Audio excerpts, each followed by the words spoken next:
All right, so this is an interesting project we have today. So this is a 2005 Honda CRF250r. It's not my bike, unfortunately, but a subscriber dropped it off. He was texting me for a long time about it, and we were trying to diagnose it through the phone, you know, the problem, and we just could not do it. So he dropped it off a couple days ago, and we're gonna start digging into it. So basically, he bought this bike for $1,500. He said it had a bad crank rod bearing. They said it was bad on it. So he ended up spending around $8,000 to get the bottom end rebuilt, top end rebuilt, and then everything gone through. He put all new plastics on it, new seat cover, new levers, did pretty much everything to the bike. And he said he went to go start it, and it wouldn't start up. So he said he's very frustrated. He said he's tried multiple different things, new stators, new CDIs, new coil. He said he basically went through everything, went through the timing multiple times, made sure everything was in spec, went through the valves multiple times, made sure everything was in spec, checked compression, did everything. And he said it still won't run. He even bought a electron carb for it, right there. You can see. So he said he does not know what is going on with it. So he dropped off a bunch of parts as well. He's got like new grips for it, new air filter, new oil, new Boyson clutch cover. He's got new clutch plates, new cables. I mean, he went through pretty much everything on this bike. New gasket kit. I think that's a bottom end kit here. So he said he just is stumped on it. So we are going to try to figure out what is wrong with it today. Just looking through these parts. There's a shim kit, graphics, a bunch of different Honda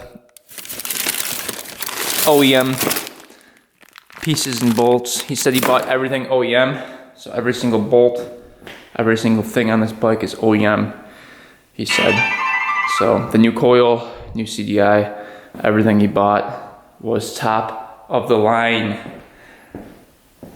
So we will see if we can get this figured out today.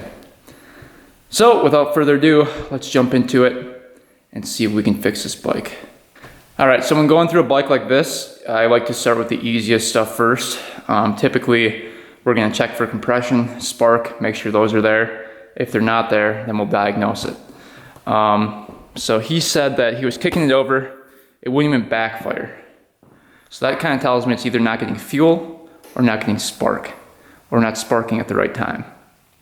Because if it doesn't even backfire, that's a really bad sign. So let's just give it a couple kicks and see what we get. Just see what happens when we kick it over.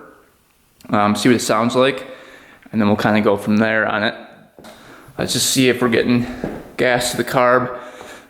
You can see there is gas in the carb. These electron carbs have a clear bowl, so you can actually see what's going on, which is pretty cool. You can see it's got all new gas lines, all clear.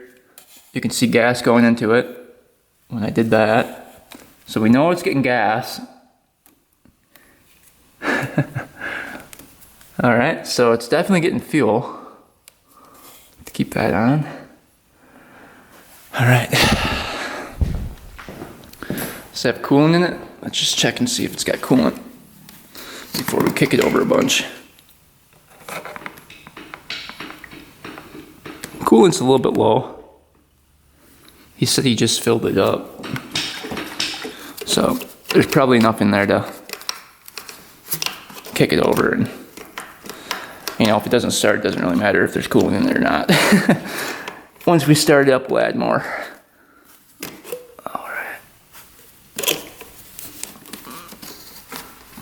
All right. Well, let's give it a couple kicks, see what happens.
Yeah, no backfiring, nothing. He was right about that. It does kick over smooth. Does feel like it has good compression right off the bat. But yeah, it's not doing anything. So I'm thinking no spark. It's literally not doing anything. Vinny, what do you think, buddy? This one's gonna be a tough one. What do you think it is, Vin? Figure it out. He'll sniff out the problem.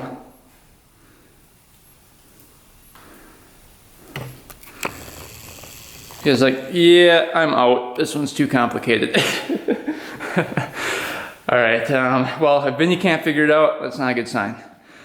So I think what we're gonna do is check spark first. So let's get that spark plug out of there, check spark, and we'll play around with the kill switch here. A lot of times these kill switches go bad.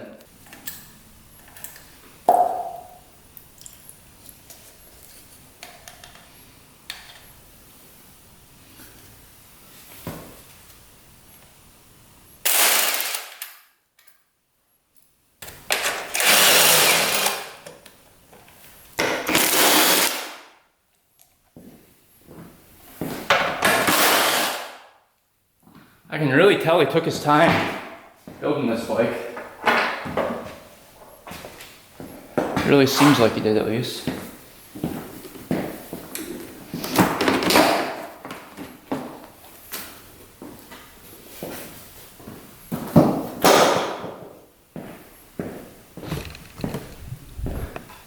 Brand new air filter in there. Twin air. Everything's brand new. Yeah, I can tell he put a lot of money into this. Like, look at all the little aftermarket parts that are on it.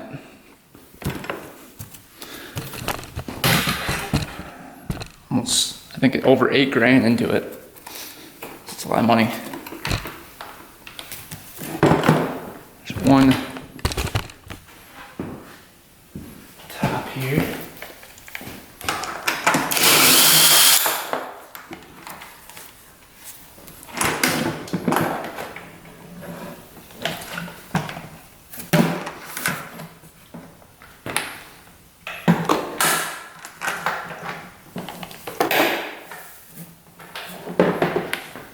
We got to the spark plug here. Looks like that was wrapped with tape. So we'll check that out next. Hopefully we have spark. All right, let's see what's going on. I think he said he put a new wiring harness on here as well.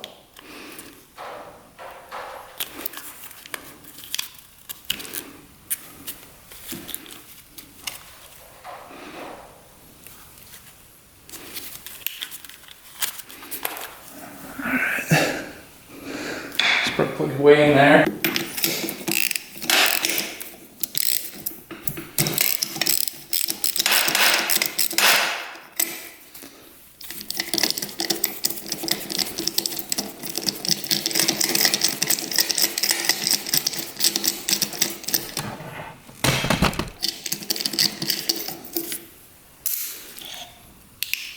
Easiest way to get the spark plugs out once you have them in is take the boot and grab it out like that. All right, we're running a MGK CR9E plug here.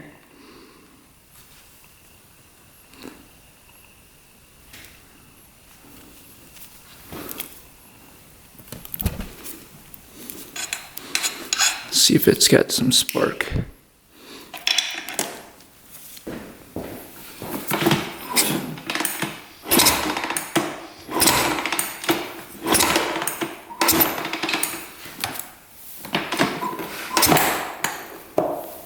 Kind of hard to tell, actually.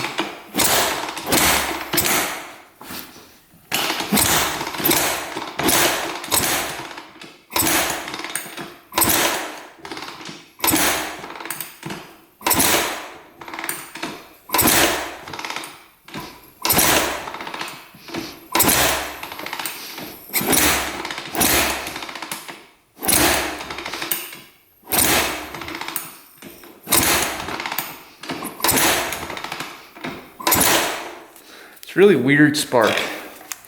It's only sparking sometimes. Really weird. Huh. That's really weird.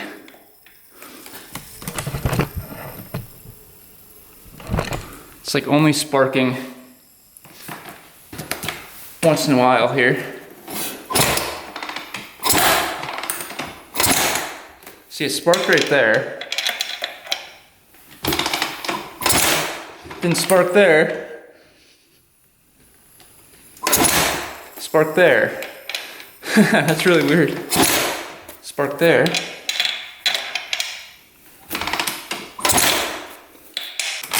Well, right away we're gonna try a new plug. See if that fixes the problem. It does look like this one was running at one point in there.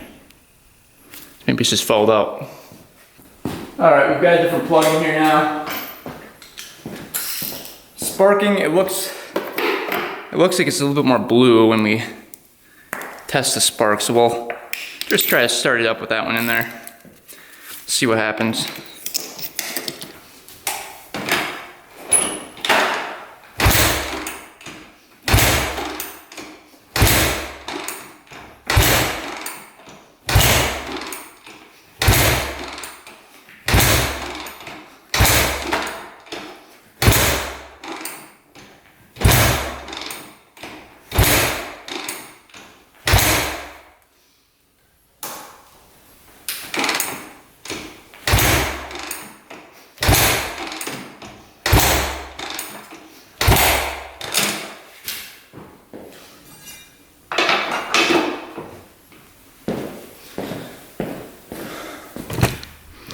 Absolutely nothing. So that's not good.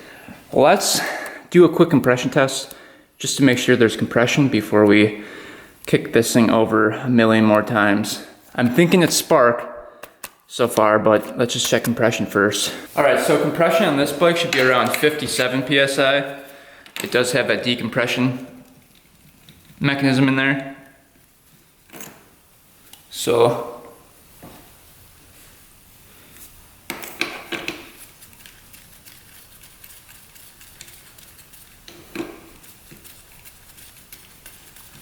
my thread's not long enough. All right, my threads are barely long enough to fit in there. Never had that problem before on these. All right, we'll kick this thing over a couple times with the throttle open. See what happens here. See what we get for a reading. Throttle open.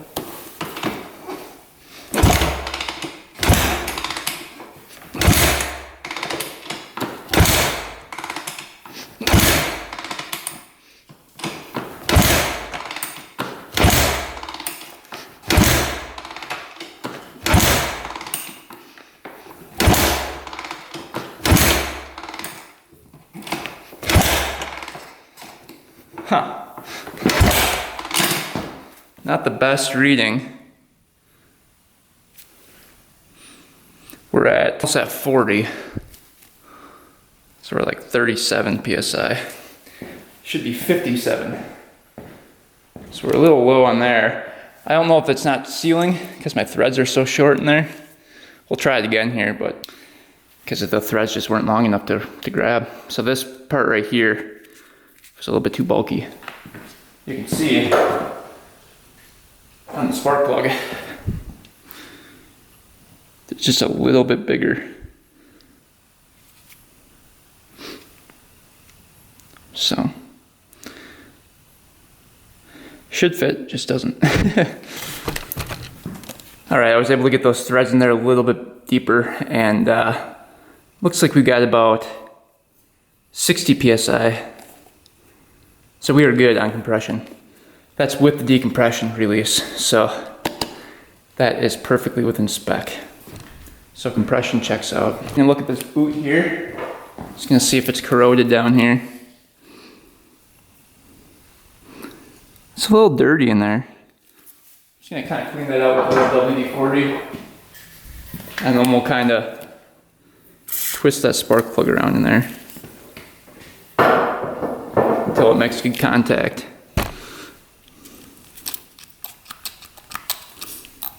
You can hear it. All right, let's just see what that does. Sometimes those contacts in there can just get dirty. And sometimes this boot can go bad. Let's just see.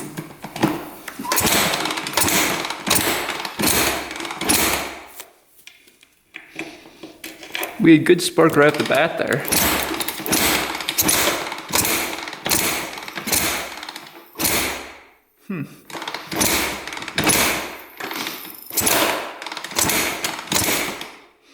Getting better spark. All right, so spark is a little bit better. It's actually consistent now, so that's good. It's more consistent, I guess. It skips every once in a while. But I noticed the cable for the throttle was like all the way out to here, so I just twisted that in, and now you can hear it actually bottom out. See how it hits in the carb like that? So we are going to put the spark plug back in and try this again, and hopefully she starts up.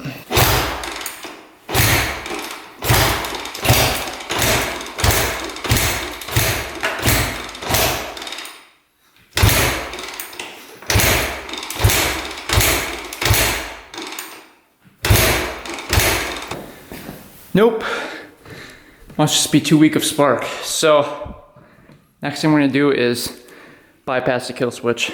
All right, so the kill switch is right here. So if that wire is grounding out to the frame, when you push that button, it'll kill the machine. If the button is like permanently in, or it's kind of like messed up in there, it won't spark consistently. The switch as well.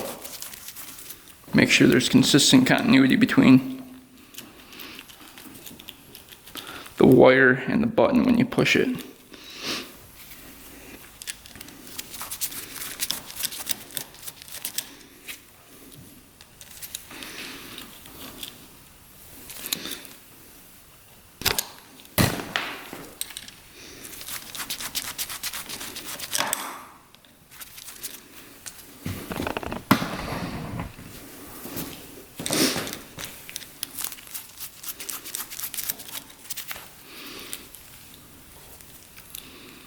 Like that.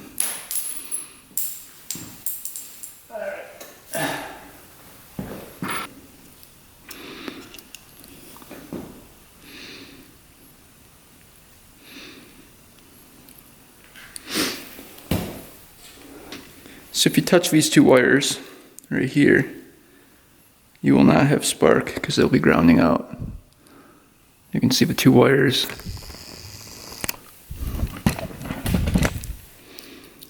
So you don't want to touch these two wires together.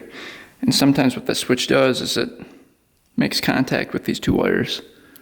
Sometimes, and sometimes not. So it'll give you that inconsistent spark. So we're going to keep these wires detached like that. Just kind of floating there. We don't want it to hit the frame. And then we'll check spark in here again. All right, kick this thing over like 20 times, and spark seems to be a little bit more blue. So we'll put the spark plug in and see if that works with the kill switch disconnected here.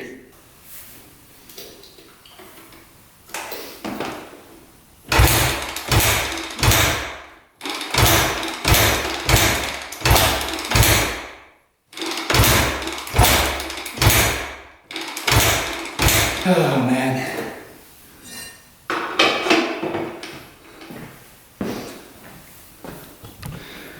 All right.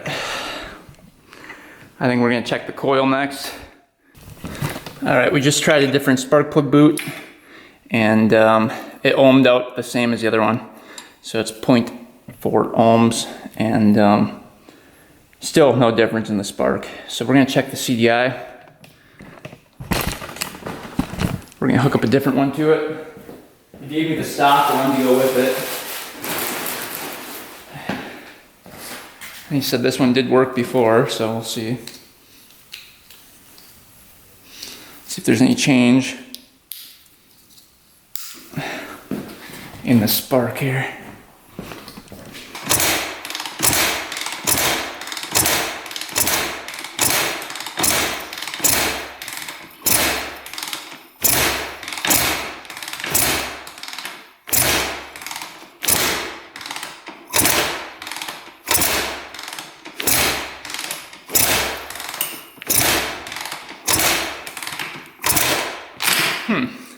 That seems like it's a lot better blue spark. Let's try that with the new CDI in there. All right, we've got the new boot and the new CDI, or the old CDI that previously worked. So kill switch is disconnected from 2 spots.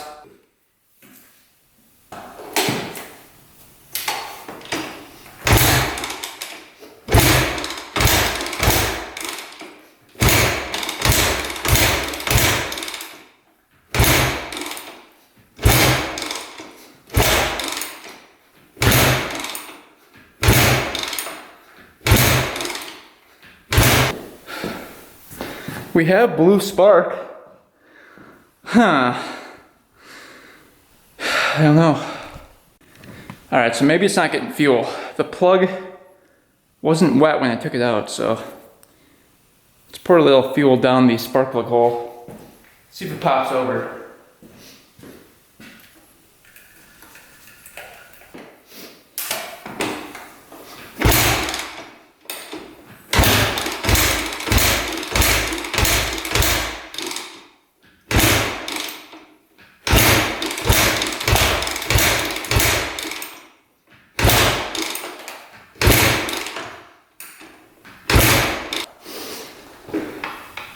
Oh man, I'm getting tired.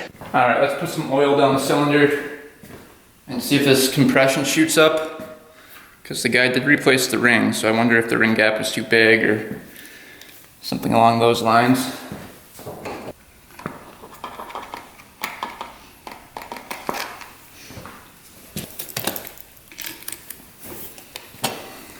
All right.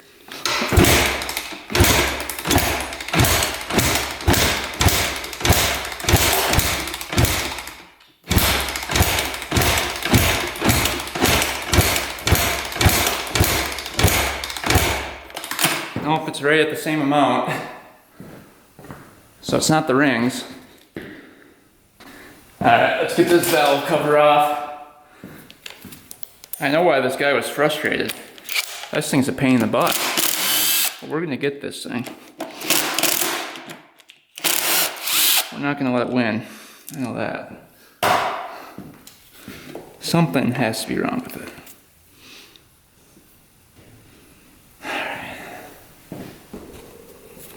Cam chain's nice and tight. Alright, everything looks like it's in correctly, at least so far. Cam chains are really tight on there. Almost like too tight. That's really tight. Okay.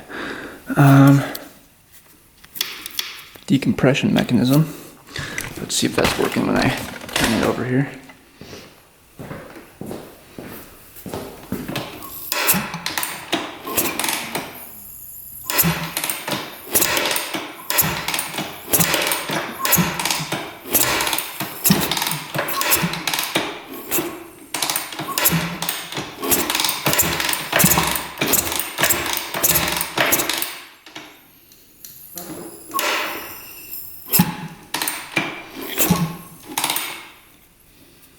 You can see the pin right there.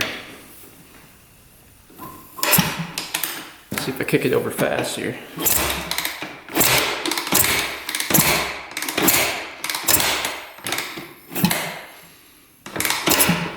Alright. Let's get this thing set to top dead center next. This is where we're gonna look for that T in here. And then on the other side, we can actually rotate the crank over with it. So right there.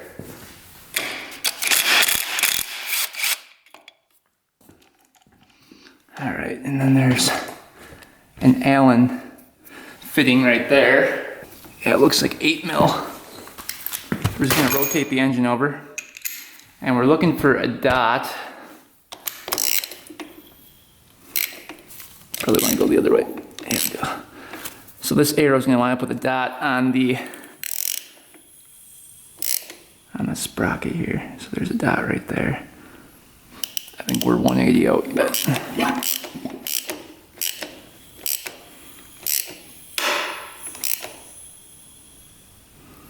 alright, I'll show you guys that dot in there. You guys can see that or not. There's a little dot right there on the sprocket. Can you guys see it? It's like a little indented dot. We want to line that up with the arrow right here. Then we're going to come over here, and it should be lined up with a T right here. Or a line. I can't remember what it is on this bike. I think it might be just a straight line. Right there. Kind of see it? So that's lined up, and then the sprocket right here is going to have two lines on it. One right there and one right there, parallel with the surface of the head. That's perfect. Lobes are pointing the right way, the right direction here. And the piston should be at the top of the cylinder here. Yep, piston's at the top. So timing is spot on. All right, so checking over the valves. The exhaust valves are perfect. They're supposed to be 0.011 inches. And then the intake, we're a little bit tight actually. So the right side intake was 0.003 inches and the left side was 0.002. They're supposed to be 0.005. So they're a little bit tight, which would result in a little bit hard startings. We're gonna quick shim those and make those within spec because, I mean, it was barely opening. You can see we've got the 0.005 feeler gauge right here, and you can see they're not fitting. Should slide in pretty easily, nothing. So we're gonna make those a little bit bigger, and that should help with the starting. And then I think it's just fuel related after that. We might have to dig into that carburetor.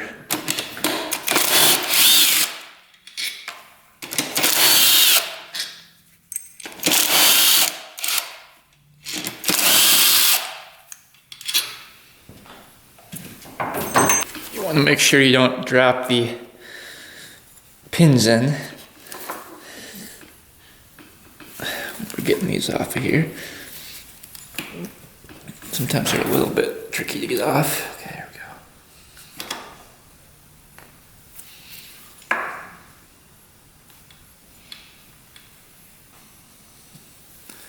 All right, that clip came off, that's good. Now I can kind of get this cam out of the way.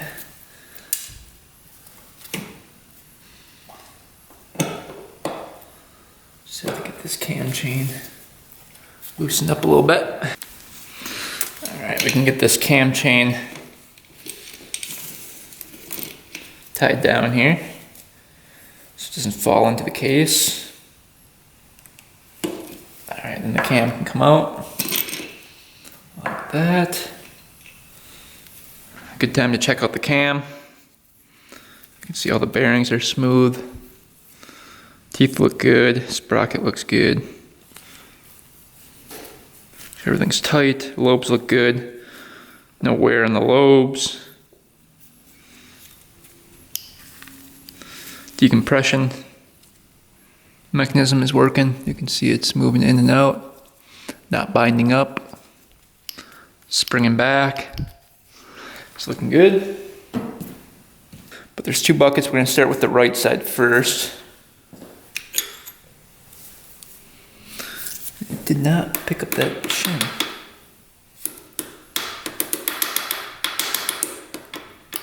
There we go.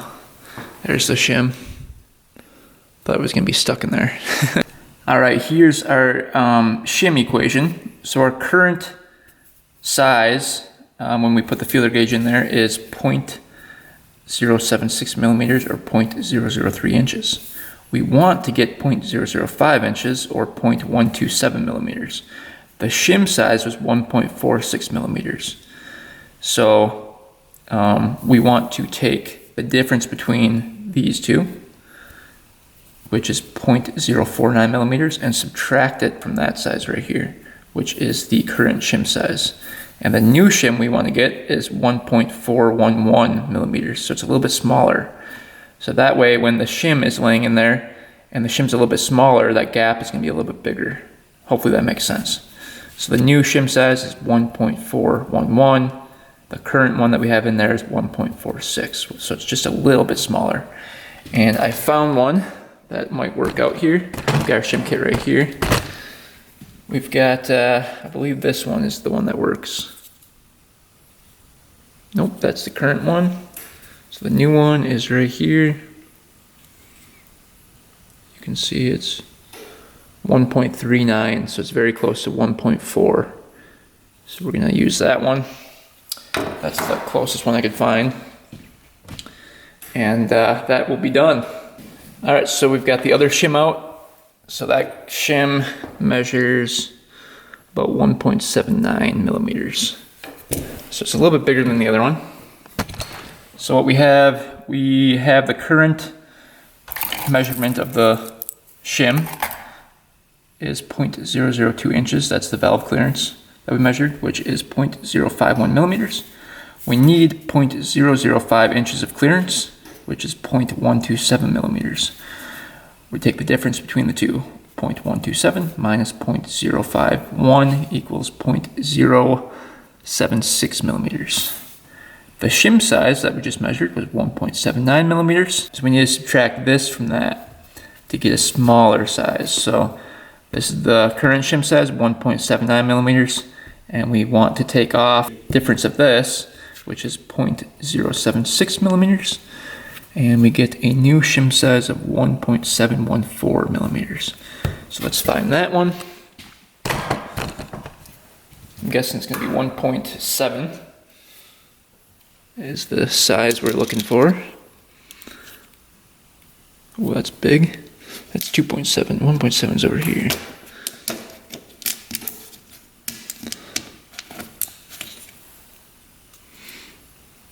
.66.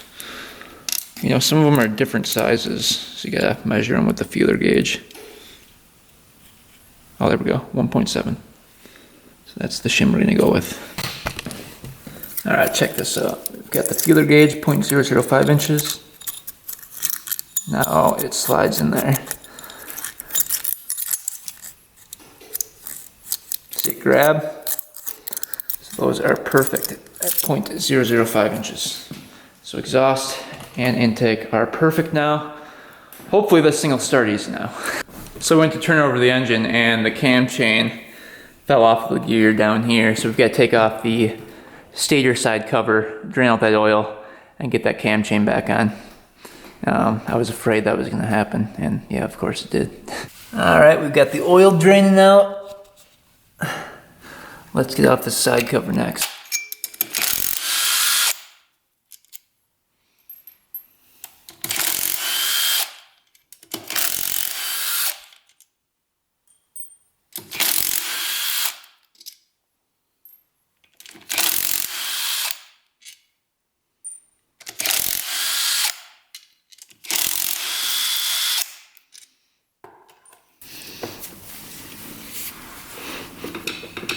Why is that not coming?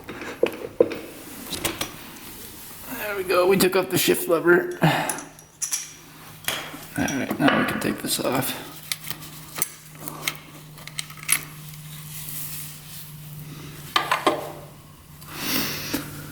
So there's the stator in there. It's good to just check that out too.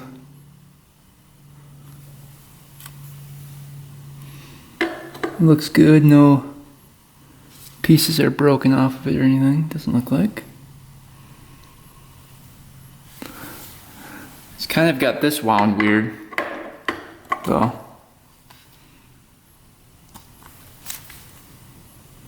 Yeah. So right here, if you look in there, you can see that wire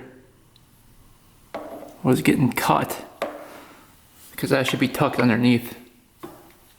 See that? That was over the top and it's getting pinched between the flywheel and the stator. So that could be part of our problem right there. If you look, you can see actually wires poking through. See that? They're rubbing off right there. I don't know if it went past the wires or not. We'll have to investigate that. We'll wipe that off and see if any metal is showing, because that would mean that maybe when the flywheel is coming around certain times it would ground out right there. Alright, taking a closer look, there's actually a bunch of metal shavings in here too, attached to this, so I don't know. Look at all these. So something was grinding in here. And this thing's not even coming off now. I've got it unbolted and it's like formed to the plate. It's really weird. Look at all those metal shavings. Interesting. I don't know what. See, look at all those. I don't know what happened. I wonder if this was it grinding down. Alright, see, now we've got the wires out of the way. So we reposition that and tuck the wires underneath before it was going over the top. So that looks a lot better. And the wires weren't damaged. There was just metal flakes. So I think the metal flakes maybe were interrupting with the flywheel and getting on the pickup coil right here. And leading to weird sporadic spark. Alright, moving on to the flywheel. Let's get this nut off of here and get the flywheel off.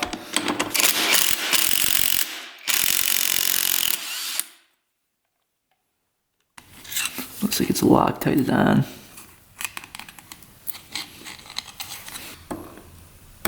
There we go. Oh yeah, it's pretty tight on there. Okay. Let's get a puller for that. Alright, for some reason this is like the only flywheel puller I don't have for this thing. So I just fished the chain back on there. There's actually a little tab that's supposed to hold the chain in place. So I just bent that back with a hammer right up here. It's just like a little tab, just so the chain can't fall down past that. And now we've got it good. Got the cam back in, so we can put everything back together now. All right, I also just noticed on the flywheel, check this out. See how that's raised a little bit? Looks like it hit something at one point. We're just gonna file that down smooth to get rid of that little burr right there, because that can interfere with the pickup coil as well. All right, got rid of that little burr right there. So now it's not poking up.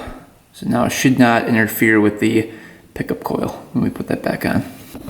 All right now I'm doing a leak down test. Hear that?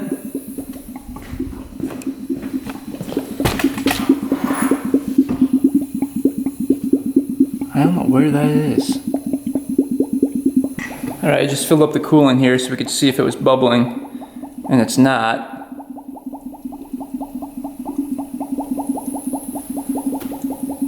So I don't know what that is. Huh. Interesting. It's almost like it's going by the rings. All right, after further investigation, I think it's the oil bubbling. If I look down here with the flashlight, I can actually see like bubbles in the oil.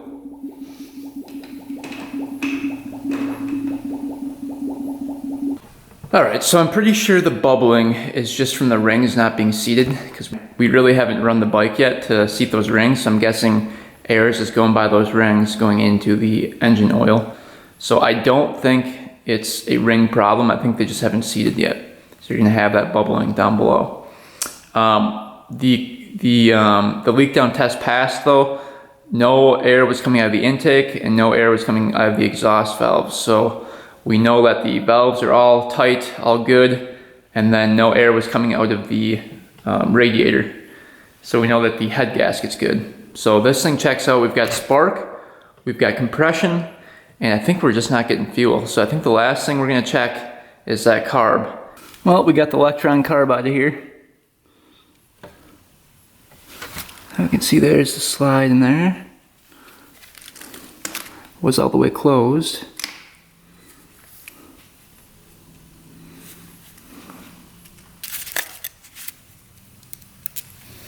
Never worked on electron carb before, so something different.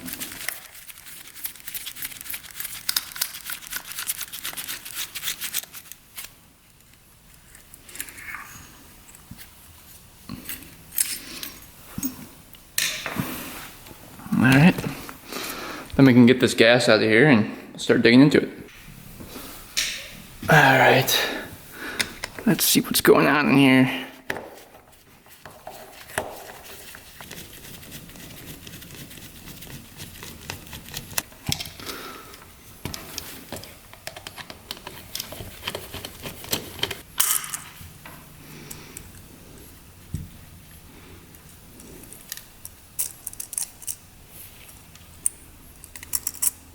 To work on.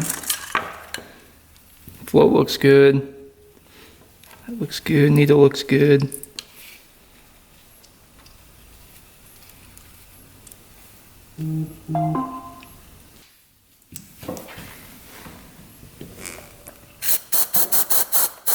Yeah, that blows through.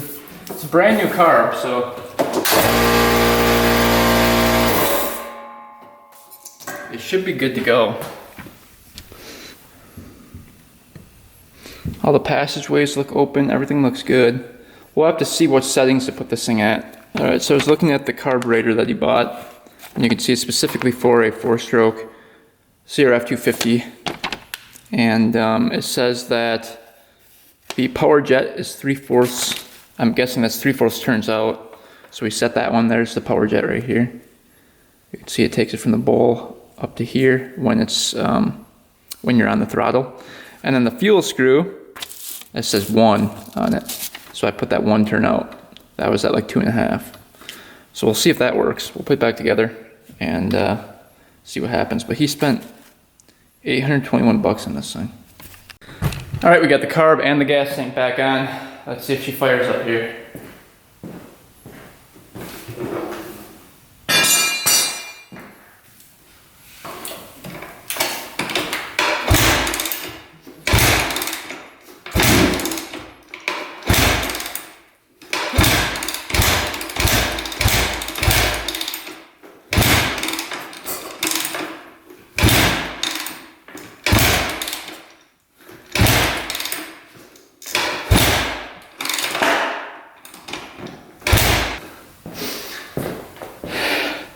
My foot is giving up for the day.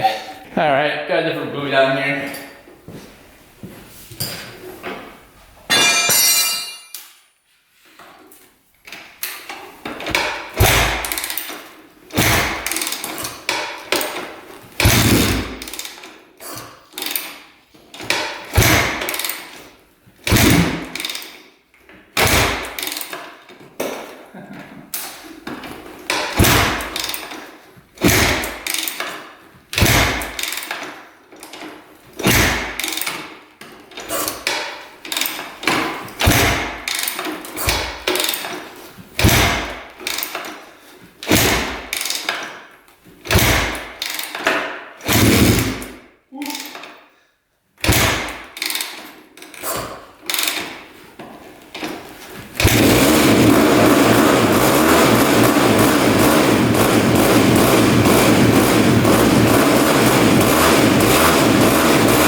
She fired up finally.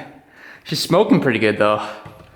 So, I'm wondering if those rings were worn. It could just be burning off old oil and gas that was in the pipe though. So, let's see if it fires right back up. You gotta adjust the audio a little bit.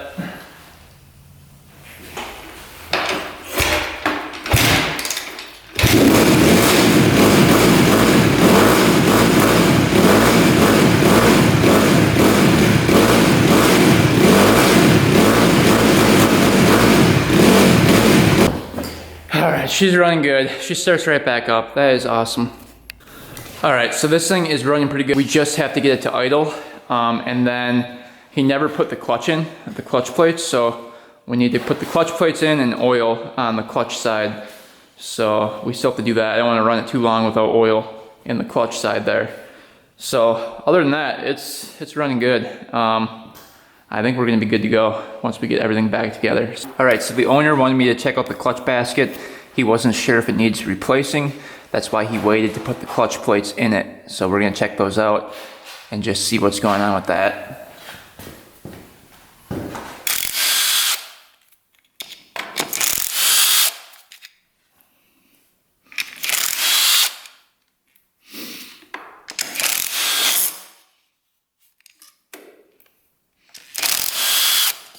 And he has a new clutch cover as well for it. Oh yeah, that basket probably needs to be replaced here. Look at all the grooves in there. Lots of grooves, so if he put that much money into the bottom end, he should probably replace the clutch basket.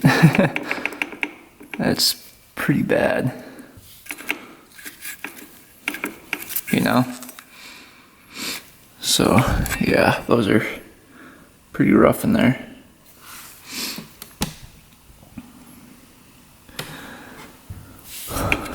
So I think we're gonna hold off on the clutch plates, and I think he should just order up a new basket before we do that. Otherwise that clutch is not going to work properly. You can grind them down, but still it's gonna be sloppy then. When you spend 8,000 bucks, what's another, 50 bucks for the clutch?